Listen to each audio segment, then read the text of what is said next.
anniversary of the birth of William Butler Yeats. Many of us haven't gone near his work since we left school, but for many filmmakers and authors and songwriters, he's proved a most consistent source of inspiration. So to talk about the influence of W.B.Yeats on popular culture, we're joined by Owen Sweeney, who has clearly too much time on his hands. Owen, let's start with a few movies, okay? What have you got for us, movie-wise, first of all? Any amount of movies. To prove your point. To prove my point. I suppose we'll start with the movie that was retitled Night Fighters for the US market, starring Robert Mitchum, wasn't it? Robert Mitchum in 1960, A Terrible Beauty. The line obviously coming from Easter 1916.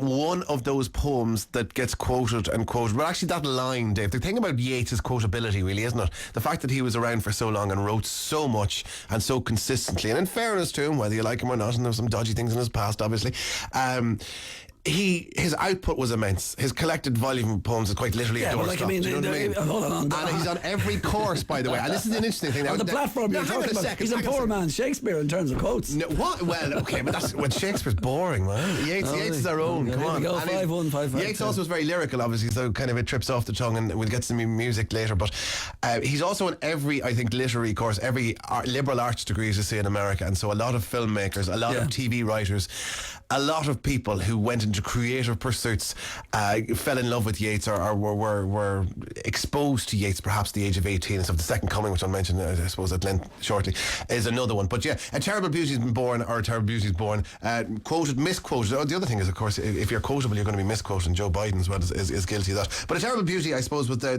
movie 1960, the first that I could find that has a direct lift from William Butler Yeats, and he goes all the way through. The 80s, of course, is another great one, and a very fertile time. Wall Street, for example, Gordon Gekko famously says, and quotes from The Second Coming, so the Falcons heard the falconer, and you can see Michael Douglas saying that. I couldn't find that bloody quote because I don't have the film to hand, but one that you should have, I suppose, is Anthony Hopkins. You have I do 84 Charing Cross Road. Well, he does a whole thing on it, doesn't he? And he wishes for the clots of heaven. And the other thing about Yeats, of course, apart from his quotability and his lyrical nature, is the wistfulness, I suppose. A lot of stuff about aging, and a lot of stuff about kind of unrequited love, as we all know from our own school days in Maud Gonne and Maud Gonne's daughter. So if you want a go-to fella for kind of expressing unrequited love, Yeats is your man. Okay, I was just going to say, with all due respect, like no matter how good and all etc. it is, there'll be certain people who say, I've just finished the Leaving Cert, for God's sake, lads. Anyway, as long as he came up, it doesn't matter. Anyway, by the way, the song I played earlier on was called Listening Wind from Remaining Light from Talking Heads, and this is here Anthony Hopkins. Okay, this is where we start. Had I the heavens embroidered cloths, enwrought with golden and silver light, the blue and the dim and the dark cloths of night and light and the half-light, I would spread the cloths under your feet. But I, being poor, have only my dreams. I have spread my dreams under your feet. Tread softly, because you tread on my dreams. He's ready to go.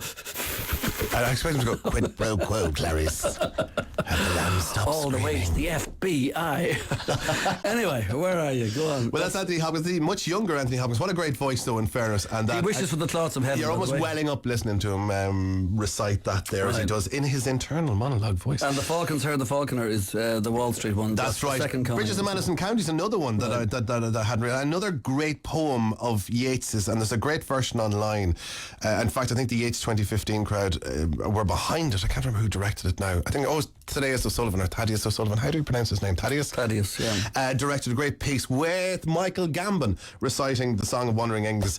And at the beginning of the Bridges of Madison County, Meryl Streep's character gives a note to Clint Eastwood's character, who's called Robert in the film, which quotes the line, "When the white moth's on the wing." And that's from, obviously, the Song Michael of Wandering Aengus. Gambon from Cabra. Is that where he's from? Yeah. Really? Yeah. And he's Dumbledore, wasn't he? He was Dumbledore too, and the first Dumbledore was Richard Harris. The most English of actors of the last 50 years. But the other thing about Yeats, and when you hear him recite it, the Irish, I suppose, undercurrent to his accent, because he goes quite Irish in times, and certainly in later movies. Maybe he's channeling Richard Harris when he's been Dumbledore in the Harry Potter movies. Maybe you're wandering Aengus there. But no, this is the thing about Yeats, because the Irishness comes out in people, and you have Christopher Plummer there. This is my point. Yes. Brilliant. I was leading up to this, Dave. Okay, a circuitous route. We're talking Brown Penny. Sweeney is straight, but that was Seamus Heaney. Yes, we are talking Brown Penny. This is Christopher Plummer, who's Canadian, but goes a little Irish here when he says William Butler. Okay, Yeats. and what's this from? What's the This movie? is from Must Love Dogs. Don't ask, Dave. From Don't about ask. 10 years ago. All right, okay. Must Love Dogs. Here we go. I'd like to do a poem, if I may, to commemorate the occasion. Who do you think you'll go with? Tennyson. Browning. Yeats. Brown Penny by William Butler Yeats. Who knows her daddy? I whispered, I'm too young. And then, I'm old enough. Wherefore I threw a penny to find out if I might love. Go and love, young man, if the lady be young and fair. Ah, penny, brown penny, brown penny, I am looped in the loops of her hair. Oh, love is the crooked thing. There is nobody wise enough to find out all that is in it. For he would be thinking of love till the stars had run away and the shadows eaten the moon. Ah, penny, brown penny, brown penny, one cannot begin it too soon. He's cheating with the music. He is, yeah. Well, there wasn't an orchestra behind him. For the handkerchiefs. It's a bit. Actually, play the stars out again. You listen to the way he says Butler. It's and very then funny. he goes, yodel day, isn't that him, isn't it? It is. The lonely Who's wandering Aengus now? Sorry. Huh? Sorry. Okay, fair enough. Okay, here we go. Then Yeah, start Amy it Weiss is the one This he isn't sang the way with he says the Butler. ukulele. All right, hold on a second, okay. I'd like to do a Butler. poem, if I may, to I'm commemorate. going to try and guess what he's going to say. Who But do you think you'll go with? Tennyson. Browning. Yeats. Brown Penny by William Butler Yeats. Butler. and that is my point. That is my point. No, right, okay. Have you got Equilibrium there? Sean I do, Bean absolutely. channeling Anthony Hopkins doing He Wishes for the Claws of Heaven. This is a sci-fi movie. He's facing off against Christian Bale. This is a short little clip from this. And actually, he has a book of Yeats' poetry in front of him and he tries to use it to stop himself getting shot. It doesn't work. Oh, really? Spoiler okay, alert. and this is Equilibrium is the movie. Science fiction movie from About 10 years ago, 12 years 2002. ago. Yeah, I think I might have seen it. I don't know. Anyway, here goes. But I, being poor, I've only my dreams. I have spread my dreams under your feet. Tread softly, because you tread on my dreams. I assume you dream, Preston. I'll do what I can to see they go easy on you. We both know they never go easy. Wow, bit malevolent. It's like Massive Attack doing the backing. It's better than Must Love Dogs in terms of music. Yeah, It's very that's good. what do you call him? Christian Bale, obviously abusing a lighting cameraman just out of shot. And you're telling me that he actually has a volume of Yeats's Yes, work and hardback now, in fairness. Yeah. and attempts to shield a gunshot. Is it? That's the smartest move. What are you going to do, I suppose? Your man is like 5 yards away from. That's Equilibrium from 2002. The year before that, Artificial Intelligence, or AI, both of which I think are in the title, a film that divides a lot of people, Dave. In fact, a film that's quite divided. Crazy about it necessarily. Yeah, Brendan Gleeson's good in it. Actually, Brendan Gleeson is very good in it. Yeah. And that's This all I'm is going to say about it. Spielberg stuff, and, this is Spielberg doing what you call him, the fella that's gone. I can't think of Robin his name. Williams.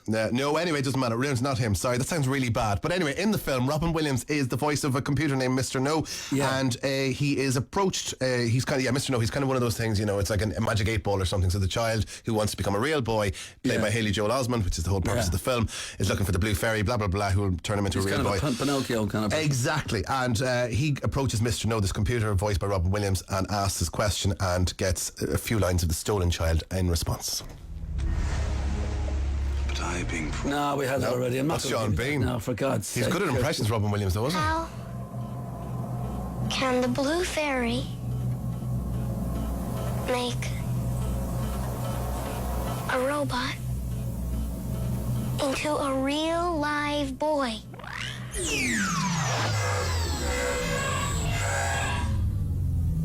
Come away, O human child, to the waters and the wild, with a fairy hand in hand, for the world's more full of weeping than you can understand. Your quest will be perilous, yet the reward is beyond price. Stanley Kubrick was the name I was trying to remember. It was a film started by him and finished by Steven Spielberg. AI, A bit of a Stolen mess. Child. Robin Williams is the voice of the computer named Mr. No, as in K-N-O-W as opposed to Doctor. And a few lines of the secret of the Stolen Child there. Which, of course, everyone remembers from The Waterboys. Yeah, I'll say we'll come back to the Stolen Child later on. By the way, we are looking at the fact that, and in fact, here's some stuff in the newspapers only this morning. There's been loads of pull-out sections of newspapers over the last few weeks for Yeats the 150. 150 of Yeats and that. They're still doing lots of stuff. The Irish Times says a century and a half to the day since William Butler Yeats was born, Edna O'Brien, Paula Meehan, Philip King, Katrina Yates and Carl Cockton, they all tell Tony Clayton Lee why his work still matters, why we still love W.B. Yeats after 150 years, and there's a full page on that there. And bizarrely, you ready for this now? Go on. Dermot Ferreter in the Irish Times manages to get the whole thing about Delaney, Blatter and the deal, etc. into one whole thing that he's writing in terms of an opinion thing. And at one stage says, let us not forget why, more than 100 years after Yeats wrote it, the phrase fumble in a greasy tail still resonates. Hey, come on, Dermot. September 1913. I love it. Right, Well, fair play to Dermot Ferreter. Yeah, absolutely. Now let's get back to then. Okay, we've done enough on those ones, on the movies. Anything on TV? Or Yeah, there's a couple of ones here that leapt out at me. One I have a clip for, but the first one I'll give you is Cheers. The pilot episode of Cheers, which of course lasted forever, and I think the final episode is the most watched thing in American TV history or something bizarre like that, if not MASH. In the pilot episode, anyway, Diane... played by Shelley Long, wasn't it? The classic. And she was, of course, this literary snob. She had all sorts of pretensions and blah, blah, blah. And she was hanging out at the bar with poor old Sam, Ted Danson. But the professor to whom she was engaged says to Sam in the very first episode, now today I was sitting in my office with Diane and I looked up for my Proust and she had her nose in her Yeats and I said to myself, I would be crazy to let this girl get out of my life. So right there on the spot I said, let's get married. So we can blame W.B. That Yeats. sums it all up, I suppose. And that I think is kind of the writers channeling again their adolescence and their time in college, exactly, and kind of the notions of Yeats, etc., and the notions of people attached to it. Now, The Sopranos, Dave, referenced Yeats in at least 2 episodes, one of which is called Bethlehem. And The Second Coming is the subject of both of those, I think, at least the quotes. The slouching towards Bethlehem. This is the one. And AJ, of course, AJ Soprano, the son, the only son of Tony Soprano, in the series is kind of, he's adolescent, he's moody, he's a little grumpy, he's at college, he learns it in college, needless to say. Again, it's a bit on the nose, but he is oft quoting it, and he's kind of disassociated from his parents and from the world, and of course, it's post 9/11 America. And so everything that happens, there's no joy in the world for him, basically. And in this clip, Paulie Walnuts is sitting down after a big feast, after a funeral, and they're sitting at the table, and AJ can't resist but giving out to people and kind of channeling his angst, and it's very funny. I've lost 2 dear friends. Still's hanging on. I lost mine last month. You could take 2007 and give it back to the Indians. Sorry. What are you gonna do? Life goes on. Hey, we were discussing Dream Girls. You see it? You're living in a dream. You still sit here talking about the Oscars? What rough beast slouches toward Bethlehem to be born? Huh? Yeats. AJ. Yeats? There you are, Yeats. It slightly undercuts his whole, what rough beast slouches towards Bethlehem to be born. It's Yeats, man. Fantastic. I love it. And a lot of Americans do call it Yeats. That's The Sopranos. Okay, keep going. Any more television? Yeah, again, Sons of Anarchy is one I suppose very popular at the moment. For all you Yeats watchers out there, season 3 episode 5 is called Turning and Turning, which of course is the very first 3 lines, Turning and Turning in the Widening Gyre, from The Second Coming by Yeats. It's one of those very, very fertile poems, Dave. In fact, there's a whole load of stuff. Well, I'll give you a few more actually from that. Woody Allen had a collection called Mere Anarchy. Also, Mere Anarchy is loosed upon the world from The Second Coming. Stephen King refers to the poem in The Stand, of course, that massive other doorstep of a work. Kevin Smith, film director, comic writer, The Widening Gyre, he had a Batman series. Take No Prisoners by Lou Reed. Actually, we have that clip there from his live album. He gets it wrong because the line, the best lack all conviction while the worst are full of passionate intensity, he gets a bit backwards. Lou gets it wrong. And leaves it on a record. Say that in front of Lou.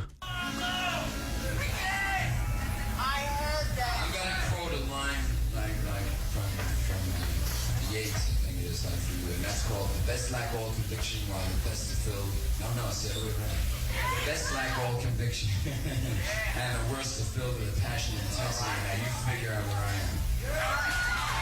Yeah, passion and intensity, that's all Lou, all right. That's Take No Prisoners, the live album that I think leaves everything in, basically. Right, okay. Do you have Star Trek or Babylon 5? Is that there? Well, no, hold on. I was going to go on to books at this time. Well, go on, so. Dodgy television programmes, cheapers. Go on. Sci-fi fans be giving out 51552. 1953, Ray Bradbury's, excuse me. A lot of sci-fi, by the way. It crops up again, The Golden Apples of the Sun, and that's from the song of The Wandering Aengus again. He quotes from it liberally. Chinu Achebe's Things Fall Apart. I have to struggle to pronounce that. 1958 again. The Centre Cannot Hold. Yes. What poem? No, hold on. Before you go any further, that is that author's book, Things Fall Apart, is what do you call it? Was interviewed on TV. Hilary Mantel saying it's her favourite book. Really? That's there you are. And these are things you need to know. Not so much a Yeats reference to music as a mention of Maud Gonne. Alphabet Soup by Bell X1. You're not Maud Gonne, but then again, neither was she. Oh, very good. That's from JP and Sligo. Come on. Paul Noonan at his finest. We're still not on songs yet, but we will be. I love the song Never Gave All the Heart from the TV show Smash, based on the Yeats poem with the same name. I don't even know Smash. There you go. Andrew, I have a book at home. Actually, you're featured in the book. Do you remember Voices and Poetry of Ireland? For Focus Ireland. You read one of your brother's poems? Oh yeah. Yeah. Oh, what am I on about? I got all quiet now. I have to admit, my brother's a poet. 5 books of poetry. I don't understand. Andrea Core of all people reads "Never Give All the Heart," and that. Really? In fact, the Chieftains of Diversion. Sorry, I read Fricker. what? Where? Who? What? I will talk about it later. Is it? Do you remember anything? Is it one of those yes, books yes, that Voices little and kids Poetry have where you hear moo if it's a cow? There are 3 CDs in it, Dave. Do you remember them? I do. Yeah. Another film that Yeats is quoted in is the World War II film Memphis Belle. Go on. I saw it. I don't know. The poem is an Irish airman foresees his death. Brilliant. That's from Kevin. Very good, Kevin. Thank you for that. Okay, let's go on. Let's just stay with books for a second. Yeah, I suppose Things Fall Apart is the one you were talking about. Yeah, and then in Slouching Towards Bethlehem, 1968, by Joan Didion. It's a collection of essays as well, based on her time in California in the 60s. When are you getting to know Country for Old Men? Well, this is the big one, and this is another one, and a great poem as well. And I suppose the great thing about Yeats and why he's so fertile or why his material is so fertile for filmmakers, and I think you heard it with Brown Penny, is the wistfulness, the age, the fact that he kept writing into old age. And Sailing to Byzantium is one of those ones that we all remember. I mean, when we did Yeats for the Leaving Cert, as you mentioned, I think there's probably 6 poems. Kept writing into old age, about old age, and brilliantly about old age. Absolutely. Bit of a, kind of in terms of music, Randy Newman, the older he gets, the better he gets in terms of writing about who he is now in the world. And reflecting his own life, his life experiences, and the ageing process, which is important, because otherwise you're just lying to yourself and everybody else. So yes, Cormac McCarthy, 2005, No Country for Old Men. And yes, the Rolling Stones have stopped singing Good Morning Little Schoolgirl.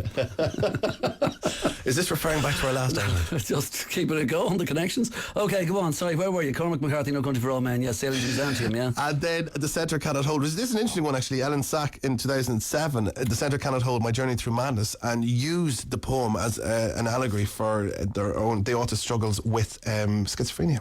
All right, okay. The Centre Cannot Hold will be mentioned by so many people these days for the simple reason of the way politics is going. With all these fringe groups around the place, and that the main parties are all collapsing here, there, and everywhere. So they're all quoting the Centre Cannot Hold. Yes, and you're giving out about Shakespeare, and you're saying Shakespeare is much more quotable than he is, and he probably is, because he's around a long time. I'm sorry, he did 500 years. Exactly. Yeats only got 150. Come on. But Centre Cannot Hold is one of those things that has entered into the vernacular, and people may not it'll develop, people forget where it comes from. By the way, join the discussion. 5151552. Okay, give us more stuff. Music, maybe. Are we getting to music? Are we? Dodgy TV fan in Sligo needs Yeats Babylon 5 reference. There you are, Dave. Really? Okay. Have you got it there? Needs Yeats Babylon 5 reference. No. Have you got it? No. Please play Donovan singing Song of Wandering Aengus by W.B.Yeats for Anne Me and getting her hair done in Letterkenny. It's very hard to say no to that. It is, but you're going to, aren't you? I will at some stage, yeah. Can I give you a couple more quotes from books, actually? One from a book, Bill Clinton's book, My Life, The Presidential Years, published in 2005. 51552 is that one. Go on, yeah, My Life, Presidential Years. Needless to say, he gets a gift from Bono, and the quote is, Bono was a big supporter of the peace process, blah, blah, blah, and for my efforts, he gave me a gift he knew I'd appreciate. This is Bill Clinton's words now. A book of William Butler Yeats' plays, inscribed by the author and by Bono, who wrote irreverently, and this is what Bono wrote, Bill, Hillary, Chelsea, this guy wrote a few good lyrics, Bono and Ali. The Irish, says Bill, aren't known for understatement, but Bono pulled it off. That's on page 293 of the presidential years, it says just here. Just to prove my sources. Just in case people don't believe me. By the way, Joe Biden is sticking with him, or sticking with the presidency, the current second in command person. That's right. In 2002, he was giving a speech at the EU in Brussels. And he made a point of quoting, this is what I think I alluded to earlier, Easter 1916 by Yeats. And he says, all change utterly, a terrible beauty is born. But I think he said terrible beauty has been born. He gets it wrong. And he actually refers to it a number of times. Do you have it there? I'll give a bit of a blast here. Joe Biden. I remember President Reagan's speech here in 1985. And to quote an Irish poet, William Butler Yeats, speaking of his Ireland, in a poem called Easter Sunday 1916. He said, "All's changed utterly. A terrible beauty has been born. Much has changed since 1985. Much has changed, and a terrible beauty has been born." That is Joe Biden, who is the vice president. I think, did Obama quote Yeats the other week when Joe Biden's son tragically died there? At Joe Biden's funeral, I believe he did. I do believe he did, yes. Here's one here that says, listening to your Yeats piece and enjoying it. There you go. Someone's enjoying what you're doing there. Yeah, did you find out about the episode of Torchwood on BBC, which was based heavily on the stolen child? Well... No, I did not. God. That's brilliant. I thought, look, Babylon 5 was the extent of my wanderings through the science fiction world. Anyway, and you're not playing that. Anne-Leon is still getting her hair done on Letterkenny, so I better start. Go on, Anne. You better look up Donovan. Donovan singing what? Was it Song of Wandering Aengus? Yeah, the Song of Wandering Aengus. Yeah. Okay, now go on. You have some music there, though. Yeah, let's play some music first of all. Go on. Yeah. What have you got? I've got the Smith Cemetery Gates. Go for it. Do you want to finish with that? That's a nice one to finish. It's a nice one to finish. Have you got Troy by Sinead O'Connor? Because this is brilliant, because it's from her excellent debut album. Okay. And it goes on forever, but she reverts. For me to burn, she says, as opposed to her to burn. On 2FM. Right, 150 years of W.B.Yeats. We're just looking today, which is today, by the way. Today is the day itself. Today is the day. And we're looking at lots of stuff here in terms of references in current culture and all the rest of it. Owen Sweeney's the man who's got it all together. And one you mentioned, and one that was mentioned in a 51552 text, the Dodgy fan, Dodgy TV fan. Dodgy fan. in Sligo, who needs to hear the Yeats Babylon 5 reference. What was that again exactly? You're asking me. Babylon 5. I found it. I didn't say I knew anything about it. Right, okay. No, in fairness, it's I think that the two characters here are discussing. I'm going to get all over the coast of this myself, but trying to understand the human condition. They're not human, but Yeats is used as a reference. Okay. What is that? A human book.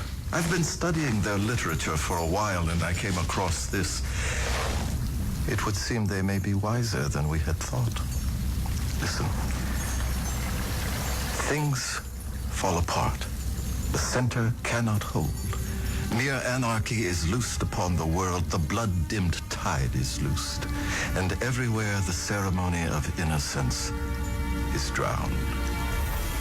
And what rough beast, its hour come round at last, slouches toward Bethlehem to be born. Wow. Okay. Heavy, man. Heavy indeed. It's a human book. Indeed. Babylon 5 and Yeats. Okay, where are we? Let's go back to music. To music, is it? Yeah, you played Sinead there before the break, which is great. I mean, from The Lion and the Cobra. The first album. Such a performance. Troy. And of course, she's quoting Yeats talking about Maud Gonne, obviously. And she says, no other Troy for you to burn and then for me to burn. So she kind of no second messes around with the roles, which is great. The Waterboys, obviously the most famous one. The Waterboys earlier on. Yeah, famous all over the place. But a whole album as well. That's right, an appointment with Mr. Yeats and Mike Scott working out his Yeats fixation and done very well. And a series of gigs and various kind of performances to mark that. But The Stolen Child, I suppose, was the one that kind of kicked it all off in 1988. I'll give you a blast there. Fisherman's Blues. Full out berries and the reddest stolen cherries.